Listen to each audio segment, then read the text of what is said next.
Ini untuk menyelamatkan dalam politik dibutuhkan orang yang menerbangkan diri. Lanjut. Demokrasi langsung sebagai konteks peran gereja, ini variabelnya. Saya coba buat ada konflik kepentingan, kegiatan penyelenggara, perebutan kekuasaan, bagi-bagi jatah atau kue politik, perselingkuhan politik, kampanye negatif, politik uang, pembodohan, dan satu lagi yang sudah menyebar adalah oligarki partai. Oligarki partai. Mau masuk di situ harus kita tanya. Itu oligarki. Lanjut. Dan bentuk dan tujuan peran gereja, gereja itu saya dan gereja itu Bapak Ibu. Tugas kita adalah berpartisipasi, memberikan pendidikan politik yang baik kepada warga. Pembinaan kesadaran demokrasi agar warga gereja memahami hak dan kewajiban serta berjuang melalui jalur demokrasi yang mempunyai konstitusi. Sekali lagi, konstitusi. Yang kedua, pembinaan karakter politik membimbing warga untuk mewujudkan perilaku anti politik, uang, kampanye negatif, politik, identitas. Dan yang ketiga, pembinaan kesadaran kritik profetik membimbing warga menjalankan fungsi kritik profetik dalam konteks politik dan demokrasi. Lanjut. Pembinaan kesadaran itu membimbing warga membangun kehidupan sebagai warga negara sambil memelihara common good, keutuhan bersama. Saya sampai di sini dulu. Bapak Ibu ada yang mau seruling emas? Seruling emas, saya nanti buka di sini. Nyanyian ini masih hidup sampai hari ini. Sekali lagi, nyanyian karangan di stasiun Kenya ini masih hidup sampai hari ini ketika dia tulis di gereja Wilhelmina Kerk. Sekarang itu Immanuel Sri Kota tahun 1954. Dulu kita semua menyanyi Sapa Pura. Terjadi perubahan Sapa Pura Barat. Besok lagi Sapa Pura Barat Daya. Kor beda. Sapa Pura Selatan, Sapa Pura Pegunungan, Sapa Pura Tengah, dan mungkin lagi Sapa Pura Utara. Lalu kayaknya dilihat begini orang-orang saudara-saudara saya yang ada di daerah gunung belum menyanyi. Di sini kami pasang jerat dan makan babi hutan yang biasa, ubi dan petatas. Lalu saudara-saudara saya yang di pesisir, mereka menyanyi lagu kami mono dan makan ikan yang segar. Kami melihat lautan biru dan melihat kapal berlayar-layar. Nyanyian Seruling Emas 21, judulnya Kampung Pesisir. Lalu kayaknya lihat ini ada masalah dua, bagian di atas dan di bawah. Lalu dia tulis pada ayatnya yang kelima, apa gunanya berkelahi? Bukankah setiap manusia merindukan tanahnya yang bermain? Amin. Apa gunanya berkelahi? Bukankah kita adalah satu tanah Papua? Tetangga. Coba baru nanti kalau pulang baca Seruling Emas karangan ini Kampung Pesisir ayat 2 ditulis, kami makan ubi dan petatas, makan jerat babi yang enak. Kami makan ikan yang segar, lihat lautan dan benua, dan lihat kapal berlayar-layar. Ayat 5 dibilang, apa gunanya berkelahi? Tiap manusia merindukan tanahnya yang terbaik. Oke Bapak Ibu, yang berikut adalah tugas kita adalah memajukan politik persaudaraan, persekutuan rasa saudara, yaitu menguatkan pemahaman kewargaan dalam semangat kebinekaan. Lanjut. Nah ini, gereja harus membentuk rakyat yang sadar atau rakyat yang cerdas dalam berpolitik. Rakyat yang cerdas itu juga harus berdoa seperti doa Yeremia dan memiliki keyakinan yang benar bahwa pemerintah yang baik itu dibentuk oleh Tuhan bagi kesejahteraan. Tadi saya jelaskan keadilan. Yang berikut adalah perdamaian.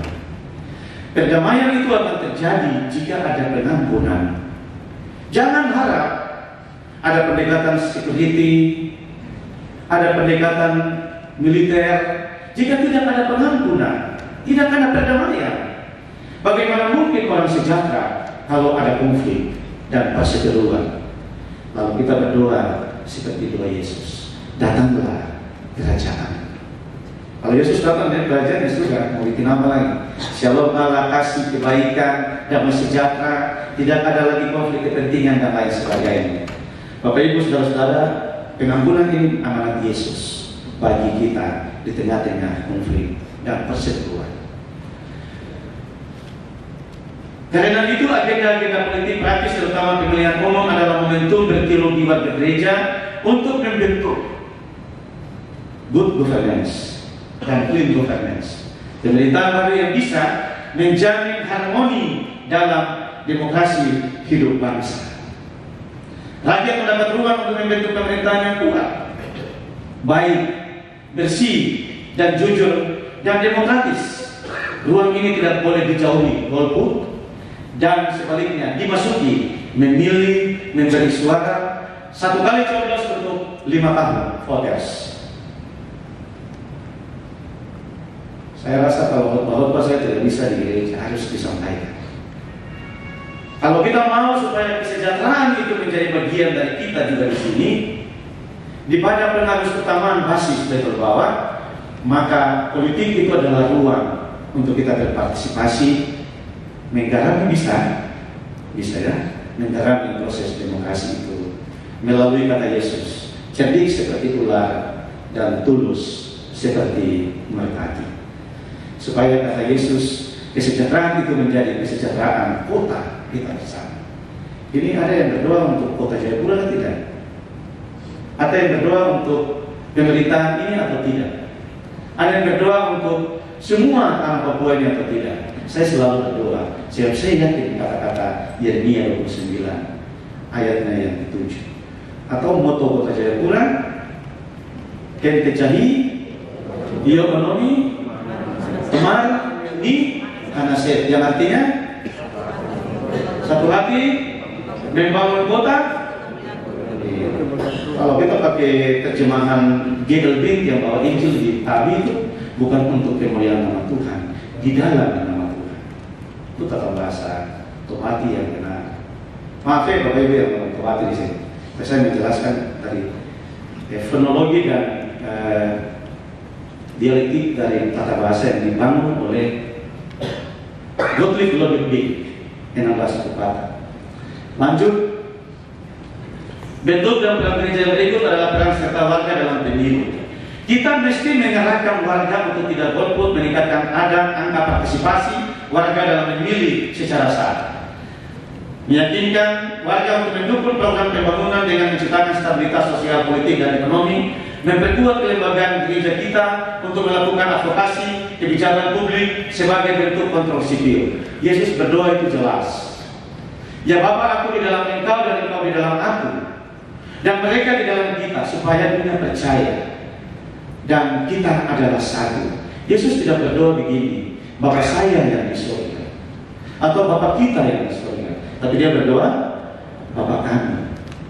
Itu artinya tugas gereja itu adalah tugas jamak, bukan tunggal, bukan tugas GKI saja, tapi tugas semua dalam doa Yesus. Bapa kami, anak-anak di dalam Bapa itu. Lanjut, tanggung jawab kita dalam politik kenegaraan. Kerangka pemahaman Yeremia 29 ayat 7 memberi arah bagi kita untuk berpolitik melalui keikutsertaan dan partisipasi dalam setiap upaya meningkatkan kesejahteraan rakyat. Bukankah itu adalah visi dan misi pemerintah daerah, pemerintah kota dan kabupaten, demi terciptanya shalom Allah bagi dunia? Jadi berpolitik berarti terlibat dalam menentukan hal-hal yang berkaitan dengan kesejahteraan semua warga negara. Dalam arti ini, maka para birokrat, legislator, eksekutor, yudikator, gereja, lembaga masyarakat adat, dan semua orang berpolitik, bahkan setiap orang dan lembaga yang konkret pada kesejahteraan seluruh bangsa telah berpartisipasi dalam kehidupan berpolitik. Lanjut.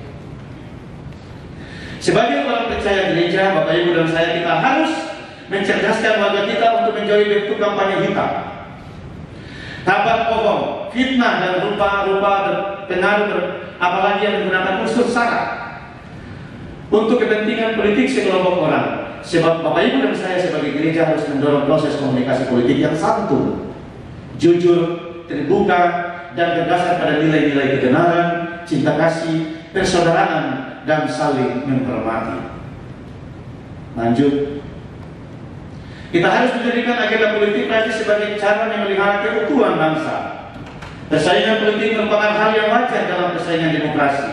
Namun jika persaingan itu membawa keretakan sosial, demokrasi itu akan mati dan terpenjara di dalam kurungan nafsu berkuasa dan politik kepentingan. Masalah kita dari tahun ke tahun hanya setelah pemilu langsung ke Jakarta, itu yang tunggu prosesnya lama.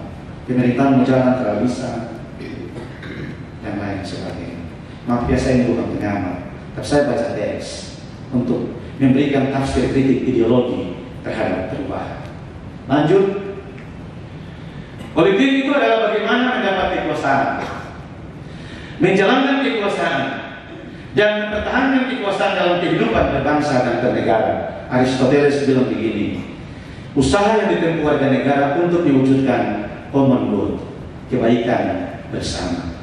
Otto dan Geisler itu berdoa, in Gottes Namen wir betreten wir das Land. Dengan nama Tuhan, kami menginjak tanah ini. Dua tidak bilang begini, Tuhan, sebagai orang Jerman, kami berdoa dengan nama Golden. Golden itu Belanda. Dengan nama Genspark. Dengan nama mata uang Eropa, Euro, atau dolar. Kami membangun tanah ini. Tetapi dengan nama Tuhan, kami membangun tanah ini, menginjak tanah ini. Jadi landasan konseptualnya itu sudah dibuat 1855. Dan hari ini, kalau kita ada dalam perubahan dan perkembangan, itu karena Injil. Amin? Karena Injil. Jadi jangan sampai orang rampas Injil sebagai harga diri dan identitas kita lagi. Injil itu harus dijaga dan dipelihara, dan Injil itu yang memberikan narasi-narasi perubahan. Lanjut. Masih kenal Pak Tua ini kan? 2 kali mendapatkan jatah orang Kristen di zaman Soekarno memimpin menteri, 2 atau 3 gitu. Leimena bilang begini, politik itu bukan alat kekuasaan, melainkan etika untuk melayani. Politik adalah kemampuan untuk mengelola hidup bersama dalam rakyat, polis, masyarakat. Lanjut. Satu-satunya di Indonesia yang berpolitik di 7 presiden itu hanya orang ini. Satu-satunya orang yang bisa berpolitik di 7 era kepresidenan itu sama, Sirait. Ini dia. Dia tulis buku itu, Politik itu Suci. Dan dia bilang begini, pentingnya saudara dan saya dalam melakukan praktik-praktik politik itu mempunyai integritas, menyuarakan tentang kebenaran dan keadilan tanpa merendahkan inferior, sabar dalam memperjuangkan prinsip, berbeda pandangan politik namun bersahabat. Bisa? Berbeda partai dan berbeda pandangan politik tapi bersahabat. Bisa tidak? Iya, itu sabar Sirait. Lalu kemanusiaan itu harus di atas sekat primordial. Kemanusiaan, humanisme itu harus di atas dasar sekat-sekat primordialisme. Di sini kan saya bilang, pemilihan sidang-sidang gerejawi itu tidak harus anak Mumbai itu ketua klasis. Tidak harus ketua klasis itu anak sentani, tidak bisa. Itu sekat primordial. Gereja ini adalah gereja yang ekumenis, gereja yang pluralis, gereja yang misioner dan modern. Masa kita masih menerapkan prinsip dan narasi sekat-sekat primordial? Dalam konstitusi DKI saya tidak ada Dewan Pendeta Asli Papua, tidak ada. Yang ada hanya pelayan firman. Dan sampai kita lagi di Dewan Pendeta Papua begitu. Dan itu berbahaya. Itu berbahaya. Jangan sampai itu jadikan narasi politik untuk kepentingan. Dan yang penting dia bilang bahwa kita mesti mempunyai perspektif dalam wawasan berpolitik untuk sebuah kemerdekaan dalam kebebasan. Saya tertarik dengan kata-kata Peter Mer. Dia bilang begini, dalam bentuk yang paling baik Politik adalah usaha untuk mencapai suatu tatanan sosial yang baik dan berkeadilan. Dan saya lihat satu isu yang paling penting, kalau hari ini kita melihat tentang Papua ini masuk ranking 1 atau 2 dalam angka kemiskinan. Di dalam angka populasi kita 2,5 juta, Papua Nugini itu 9 juta. Bagaimana kemiskinan ini? Apa yang harus dilakukan untuk keadilan dan kesejahteraan? Lalu dia bilang, sedangkan dalam bentuk buruknya, politik adalah perebutan kekuasaan, kedudukan dan kekayaan untuk kepentingan diri sendiri. Karena ini biro hukum, jadi saya berkhotbah tentang hukum dan keadilan. Nanti kalau ada undangan untuk biro yang lain, saya akan khotbah tentang masing-masing punya perspektif. Lanjut. Karena itu kita sepakat di sini. Kalau kualitas demokrasi yang buruk tidak dijalankan sesuai dengan prinsip-prinsip demokrasi, maka dia akan melahirkan pemerintahan yang korup. Dan itu tidak bisa ditafsir, tetap saja. Demokrasi yang tidak dilangsungkan dengan prinsip demokrasi. Itu prinsip demokrasi itu ada 9. Dia akan melahirkan pemerintahan yang korup. Lanjut. Nah ini, korupsi miskinkan. Kita sudah ada pada urutan 1 baru memiskinkan.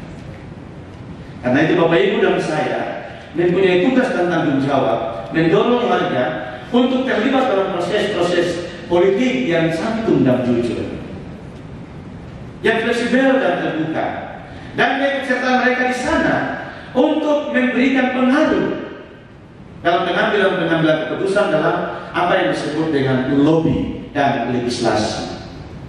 Lobby dan legislasi ini penting. Lanjut.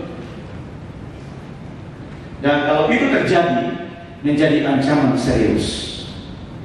Bukan hanya menyangkut penyelewengan, tetapi kebobrokan moral yang tidak mampu mewujudkan dirinya sebagai gambar alam. Pagi hari saya bikin materi ini, saya mendengar seorang profesor, dia menyampaikan sebuah presentasi dan dia bilang begini, dalam tinjauan etis, korupsi itu bertentangan dengan norma dan nilai hukum, begitu ya, kalau jabat, lah baca. Mau tafsir bagaimana pun tetap dia bertentangan dengan norma dan nilai hukum. Karena itu kita mesti mempunyai sebuah karakter sebagai ASN dan mempunyai identitas sebagai anak-anak Tuhan dalam melayani rakyat di beberapa kabupaten dan kota di provinsi Papua. Dan dari sinilah menjadi siklus sebuah perubahan bagi proses perubahan itu. Dan terjadi proses kemiskinan. Lanjut. Bapak Ibu coba lihat ini. Saya sengaja tidak mau tulis nama, tapi untuk saya menguji Bapak Ibu masih hafal atau tidak nama-nama ini. Ada yang terlupakan di sini? Ada yang terlupakan? Kalau yang terlupakan itu saya tidak tulis karena pelaksana dan penjalan. Ya toh? Yang saya tulis adalah gubernur. Kalau saya sengaja juga memasukkan nama gubernur Hindia Belanda, tapi itu nanti Bapak Ibu repot lagi. Dari Van Baal sampai Pletel. Zainal Abidin, Elias Bonai, Frans Kaisepo, Aku Zainal, Sutran, Busri Suryolinoto, Isa Tindo, Barnabas Webo 2 kali, Yakob Patini, Freddy Numberi, Yakobus Kefidia Salosa, dan Bapak kita Lukas ini. Abraham Mawaduri dan Dr. Andus Domingus Manacan. Ini adalah anak-anak yang bekerja dari 1956 sampai 2024. Ada satu gubernur yang saya lupa karena cari fotonya cukup sulit. Itu dia ada di antara Zainal Abidin dan Elias Bonai. Jadi suatu kali kami turun di Serui, di lapangan terbang Serui. Bapak yang di perawat, maaf ya saya berkelakar sedikit. Saya tanya, lapangan ini namanya apa? Namanya Spaniel Rumbewas. Saya bilang orang-orang Serui ini sangat menghargai orang dia. Diberi nama lah Spaniel Rumbewas. Tuan sampai di dia, tuan hanya kenal nama yang jalan protokol Imam Bonjol. Coba pas nama dia yang bonaikan, beliau bonaikan gitu. Hargai orang Serui juga pas nama Spaniel Rumbewas. Oh, pas nama Imam Bonjol, dia ada perjuangan apa di Pulau Monrizi? Pas nama dia bangga-bangga jalan protokol ya. Oke Bapak Ibu, kita renungkan ini sejenak. Dan ini adalah orang-orang yang dipercayakan oleh Tuhan melalui negara ini untuk menjadi gubernur Papua. Tahan di sini dulu. Seringkali kita baca dan kita buat di status dan kita menafsir sampai ada yang tafsir pakai Google. Kata-kata dan doa dari Domine Isaac Samuel David. Di atas batu ini dan di atas tanah ini saya mendirikan atau membangun peradaban orang Papua. Sekalipun orang memiliki kepandaian atau budi dan marifat, tetapi mereka tidak dapat membangun bangsa ini. Tetapi bangsa ini bangkit untuk memimpin dirinya sendiri. Kata-kata ini pendeta-pendeta dalam tafsir sampai dalam gereja. Jadi kalau kau bukan orang Papua, jadi rasis lah. Salah, itu primordialisme. Kayaknya mau bilang bahwa dalam situasi-situasi itu kepemimpinan kita lah yang menentukan perkembangan di negeri ini. Ini bukan sebuah refleksi jebakan, tapi merefleksikan kembali apa yang telah mereka berikan bagi tanah dan bangsa ini. Lanjut.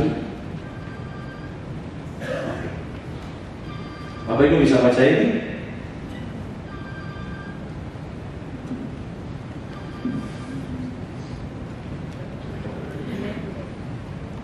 So tadi lihat gambar loh, baru bacain gimana?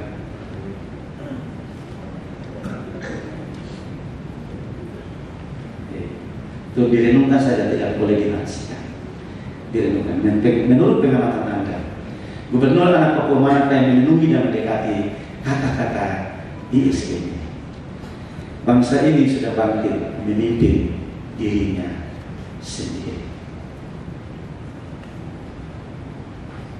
Tuhan memberkati kita dan memberkati seluruh para birokrat, penjabat gubernur, asisten, eselon 1, 2, 3, dan 4, dan juga Bapak Ibu saudara-saudara ASN dalam menjalankan